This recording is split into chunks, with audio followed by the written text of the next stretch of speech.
เป็นจำนวนเงิน 11,700 บาทพี่น้องเอ้ยเนาะว้าโถพี่น้องเอ้ยเนาะเป็นเงินก้อน 1,700 บาทก็ได้เนาะพี่น้องเอ้ยก็ถือว่าเป็นเงินที่หลวงหลายแห่งที่บ่นิวเคยรับมาเป็นสะพานบุญให้เนาะก็ขอบใจทั้งเอื้อยเย็นหลายๆเด้อเนาะที่ไว้วางใจน้องคนนี้เป็นสะพานบุญให้เนาะทางบ่นิวก็ขอบใจทั้งเอื้อยหลายๆที่ยังหักยังแพง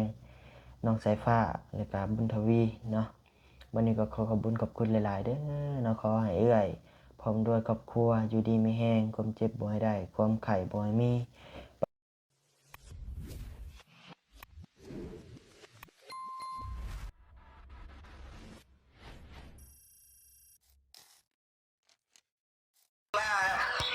สวยเรือน้องบุญทวีกับน้องสายผ่าเด้อคอยน้ำมือซึ่งเจ้าขึ้นมากแล้วคอยน้ำมือขอบคุณเมาลี่คอยบ่ท่านคอยคิดบ่ท่านคอยบ่ฮู้ว่าเจ้าสิมาตอนใดแล้วคอยอัดเสียงฝากให้น้ำสายผ่าให้เจ้าฟังเด้อก็บอกไม่ใช่ที่เขายังไม่ทันถูกเลยนั่งอีนี่เป็นใช้จำอะไรเขาทำงานบ่แห้งนี่ทำกันเลยจำเนาะำเกเป็นสิ่งที่ว่ามันดีขอบคุณคุณFC ทุกคนและผู้ใหญ่ใจดีอยู่ที่ฝั่งไทยขอให้มีอายุมันคนยืนขอให้รับให้รวยเด้อสอยน้องบุญทวีสวยเรื่องน้องบุญทวีกับน้องสายผ้าขอให้มีสุขภาพแข็งแรงขอให้ร่ำให้รวยเด้อตอนนี้ขึ้นเรือลงใต้ก็ให้มีคนหักคนแพงเด้อให้มีคนหักคนแพงให้มีคนอุ้มประจำกำสู้เด้อให้ร่ำให้รวยขอให้รวยตลอดไปเจ้าคือการขอให้มีคนหักคนแพงในผู้ใหญ่ใจดีหักแพงเจ้าขอให้มีเพิ่งบุญแย่งเด้อเบาลี่ขึ้นเรือลงใต้เขาขอให้มีแต่คนหักคนแพงเจ้าเด้อขอให้เจ้าได้แต่เงินแต่ทองขัดคอยบ่มีเจ้ามาซอยเรือคอยกับบ่มีเขื่อนอยู่เบาลี่คอยกับบ่มีไปมีแต่เจ้ากับมีแต่คงกับมีแต่ดูอันทีมงานเจ้ามาซอยเรือกันบ่ได้สุมเจ้าทุกคนFCทุกคนมาซอยเรือกันคอยบ่มีเขื่อนไปคือหมูบ่ได้เขื่อนงามคือหมูใน YouTube ตลอดไปแหละเบาลี่คอยมาหาเงินก็ขอบ่ได้บ่ได้เงินเดือนก็บ่หลายกินก็บ่อยากพอเราพี่น้องเนาะทางบ้านนิวเราพี่น้องเนาะเปิดคลิปเปิดภาพมาบ้านนี้กะนอนเบิ่งคลิปพี่น้องเลยเนาะนอนเบิ่งคลิปบาวัดไส้แล้วก็เห็นบาวัดไส้โพสต์ลงพี่น้องเลยเนาะเลี้ยงน้องสายฟ้านะพี่น้องเนาะเลี้ยงน้องสายฟ้าแม่เพิ่นโทรมาพี่น้องเลยเนาะโทรมาเรื่องขอบคุณนะพี่น้องเนาะทางทีมงานสายบุญแล้วก็โดยเฉพาะบอลลี่เนาะผู้ก่อตั้งเริ่มกันช่วยเหลือเนาะแม่เพิ่นก็แชทมาขอบคุณเนาะก็ให้กะห้องพี่น้องเลยเนาะก็ แม่เพิ่นก็อาจจะดีใจแฮงนะพี่น้องเนาะจนว่าให้ห้องท้องแตกอัดเสียงมาส่งให้น้องสายฟ้านะพี่น้องเนาะเอาสั้นแหละพี่น้องเลยเนาะเปิดคลิปเปิดภาพมาบาดนี้ก็อยู่กับบ่าวนิวเด้อพี่น้องเด้อเนาะอยู่บอนแปลกหูแปลกตาอีกแล้วพี่น้องเลยเนาะก็เป็นห้องนอนบ่าวนิวเองนะพี่น้องเนาะมานั่งอยู่นี่นั่งนั่งลมกันกับพ่อแม่ FC ทุกท่านนะพี่น้องเนาะปัจจุบันนี้ก็เป็นโมงอยู่ที่10 โมงพี่น้องเอ้ยใช่ปึ๊บย้อนแสงพี่น้องเลยนะเป็นเวลา10 โมง53 นาทีเนาะทางบ้านนิวก็หาแต่กลับมาฮอดกลับมาแต่เวียกแต่งานหาแต่ฮอดพี่น้องเลยเนาะแต่ละมื้อก็ดึกๆค่ำๆได้มีแหละพี่น้องเลยเนาะบางมื้อก็9 โมงกันมื้อมาไวแน่กับ7 โมง 8 โมงเนาะมาฮอดเฮือนแต่ว่ามื้อนี้ก็มาฮอดดึกแน่ สุดเสื้อผ้าก็ยังคือเก่าอยู่พี่น้องเลยเนาะยังบ่ทันได้อาบน้ำซ้ำจังน้อยจังสิไปอาบมามื้อนี้ก็มีข่าวดีพี่น้องเลยเนาะสิมาแจ้งพ่อแม่ FC ทางช่องบ่าวนิว ลูกไส้ละสายบุญเลยเด้อนะพี่น้องเนาะเป็นข่าวดีของภายนั่นก็เป็นไปเป็นผู้อื่นไปบ่ได้นะพี่น้องเนาะเป็นข่าวดีของน้องสายฟ้าเด้อพี่น้องเด้อเนาะเป็นของน้องสายฟ้าซะบอกเลยนะพี่น้องเนาะ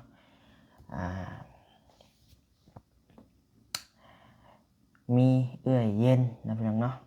ผู้หลักผู้ใหญ่ทางฝั่งลาวเฮานี่แหละแต่ว่าทางเอื้อยเพิ่นไปอยู่ประเทศหยังเนาะ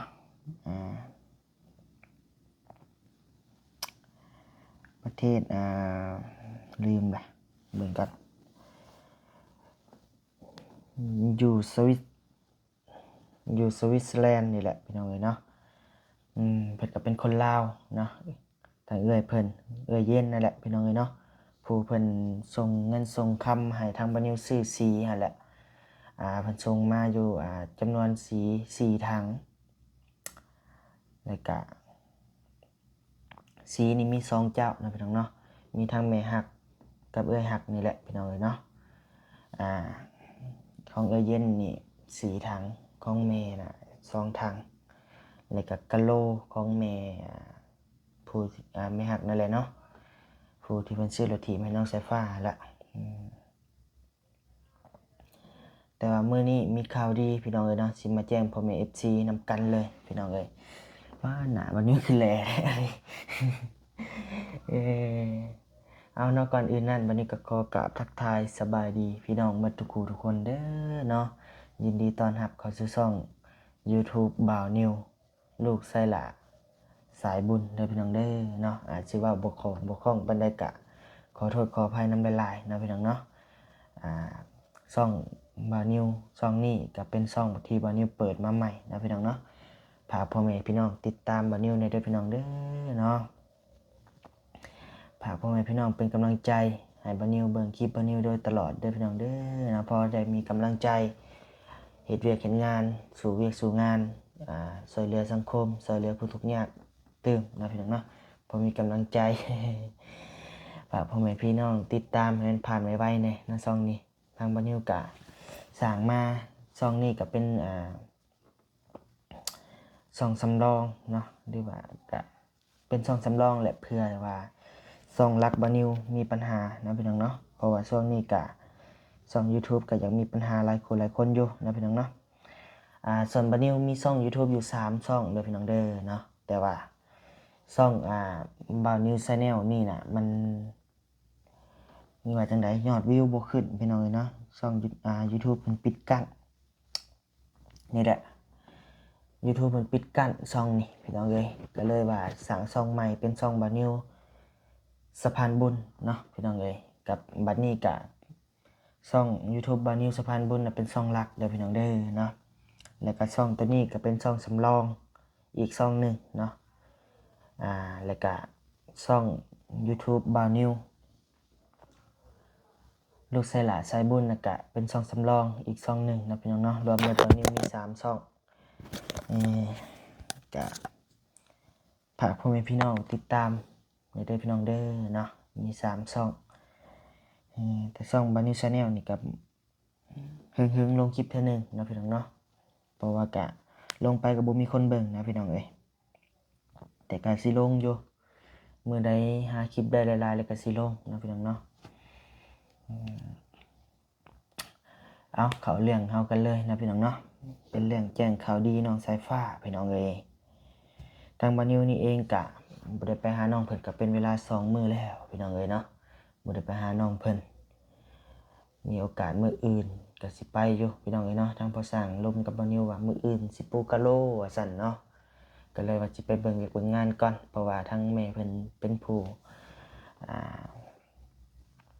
ให้บ่าวนิวเป็นสะพานบุญเพิ่นก็รอท่าเบิ่งอยู่เนาะทางบ่าวนิวก็สิเข้าไปเยี่ยมไปยามน้องเพิ่นมื้ออื่นเนาะพี่น้องเนาะสิว่าจังใดก็รอติดตามเบิ่งติดตามชมในช่องบ่าวนิวสะพานบุญนำเด้อพี่น้องเด้อเนาะส่วนไรบ่าวนิวก็สิลงช่องเพิ่นหลายๆกว่าเรื่องเวียกเรื่องงานเนาะแต่ว่าช่องนี้ก็ลงอยู่เล็กๆน้อยๆนะพี่น้องเนาะเป็นช่องสำรองแต่ก็ฝากพ่อแม่พี่น้องติดตามอีกทีนึงเด้อพี่น้องเด้อเนาะให้ผ่านกดไวๆมื้ออื่นนี่พอสร้างว่าสิปลูกกะโหลว่าซั่นเนาะเรื่องสีนี่แล้ว มีแต่เก็บงานตกแต่งเนาะพี่น้องเนาะให้มันเสร็จสิ้นแล้วก็สิปูกะโลประมาณมื้ออื่นนี่แหละพอสร้างว่าปูกะโลเนาะ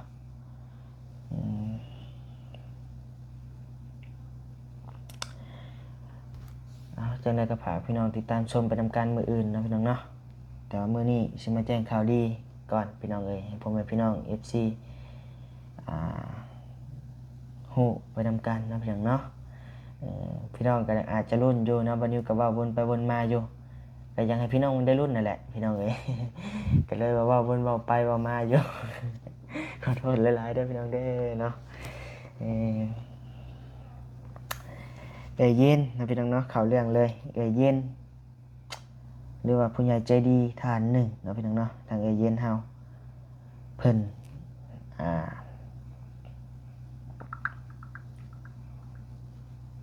โอนเงินมาพี่น้องเอ้ยเนาะเบิ่ง10จ้ะเบิ่งเอาแสงลงก่อนพี่น้องเอ้ยมันแจ้งพอดเป็นจำนวนเงิน 11,700 บาทพี่น้องเอ้ยเนาะว้าโธ่พี่น้องเอ้ยเนาะเป็นเงินก้อนแรกที่ว่า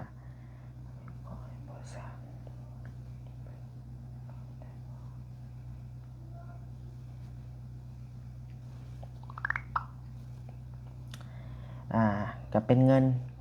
ก้อนแรกนะพี่น้องเนาะเป็นเงินก้อนแรกที่ว่าบ่าวนิวได้รับเป็นสะพานบุญครั้งยิ่งใหญ่นะพี่น้องเนาะเป็นเงินจำนวนหลายแล้วก็เป็นเงินจำนวนก้อนหนึ่งเลยแหละพี่น้องเอ้ยเนาะจำนวนเงิน 11,700 บาทก็ได้เนาะพี่น้องเอ้ยก็ถือว่าเป็นเงินที่หลวงหลายแห่งที่บ่าวนิวเคยรับมาเป็นสะพานบุญให้เนาะก็ขอบใจทั้งเอื้อย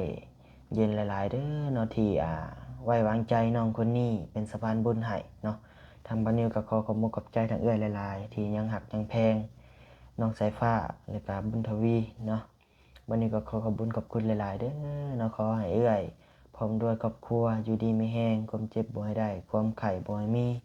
ปรารถนาสิ่งใดขอให้ได้สิ่งนั้นสมความมุ่งมั่นปรารถนา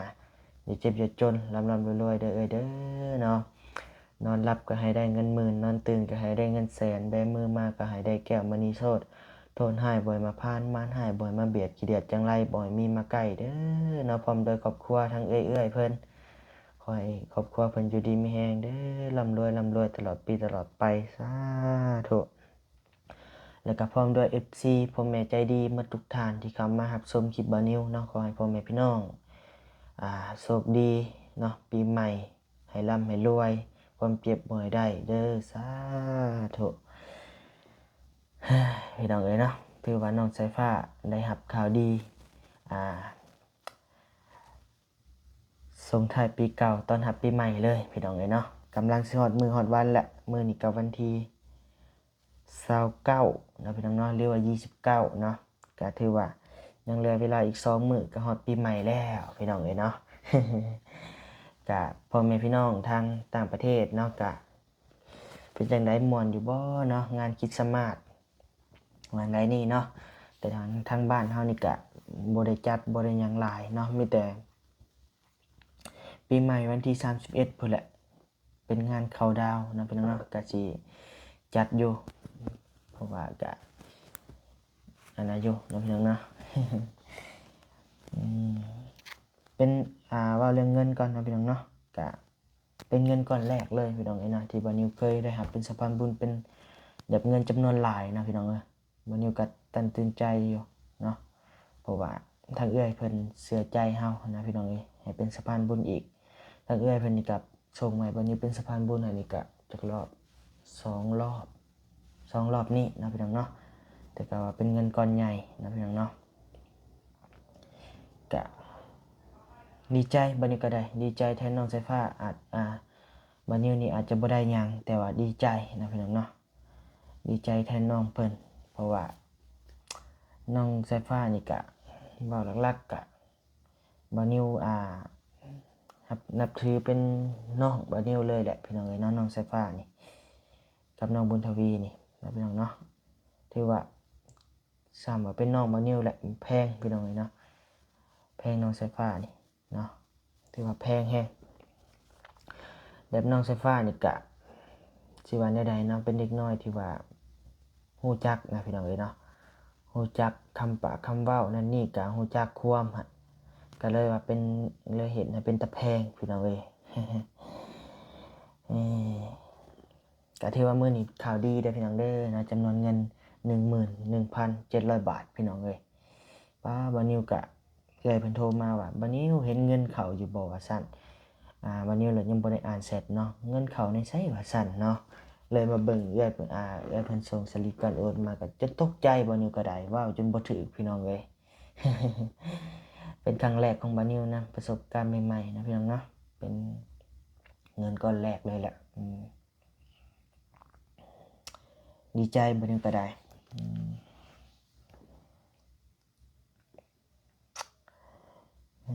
ต่อพี่น้องเอ้ย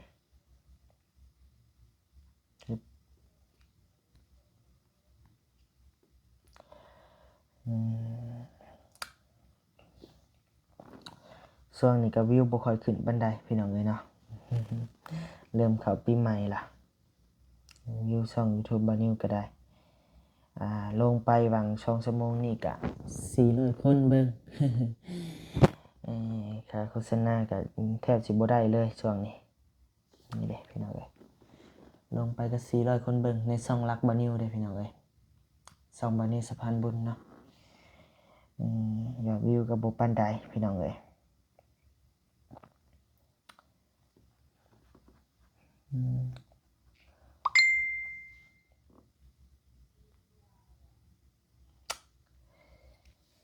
พี่น้องเอ้ยเนาะยอดวิวบ่ปานใดก็ คือพี่ฮู้เนาะคือพี่น้องฮู้นั่นแหละทางบ่นิวนี่ก็ไปก็จังใดพี่น้องเอ้ยเนาะ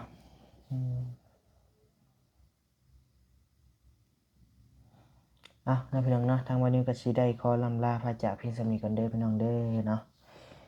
เดี๋ยวสิเอาคลิปลงก่อนพี่น้องเอ้ยเนาะสิเอาลงเดี๋ยวนี้เลยแหละ เดี๋ยวตัดต่อแล้วก็สิเอาลงเลยนะพี่น้องเนาะกับทางน้องๆเพิ่นนี่ก็บัดนี้สิเว้าอีกเทื่อนึงนะพี่น้องเนาะเพราะว่าในช่องตัวนี้ก็ยังบ่ได้เคยเอาลงจักเทื่อน้องอึ้งกับน้องตันนะพี่น้องเนาะ2เอ้ยน้องสู่ชีวิตคนนี้นะพี่น้องเนาะ2เอ้ยน้องก็ตามบัดนี้สัมภาษณ์เบิ่งทางน้องๆเพิ่นก็ตะแพงอยู่ได้พี่น้องเอ้ยเนาะน่าช่วยเหลืออยู่สงสารน่ะพี่น้องเอ้ยบัดนี้ถามมื้อเว้นนี่ก็บ่เคยกินฮอดเนื้องัวพี่น้องเอ้ยนี่2เอ้ยน้องนี่พี่น้องก็อาจจะฮู้แล้วแหละเนาะในช่องบาลีหรือว่าช่องอ้ายๆเพิ่นหลายๆคู่หลายๆคนนะพี่น้องเนาะแบบอีต้นน่ะบ่นิวก็ได้เนาะเกิดมาบ่เคยกินซีนงัวจักเทื่อว่าซั่นเนาะอยากกินซีนงัวลองเบิ่งว่าซั่น เนี่ยมื้ออื่นพุ่นละเนาะพี่น้องเนาะเดี๋ยวบางเทื่อก็สิซื้อลาบไปสู่เพิ่นกินแล้วก็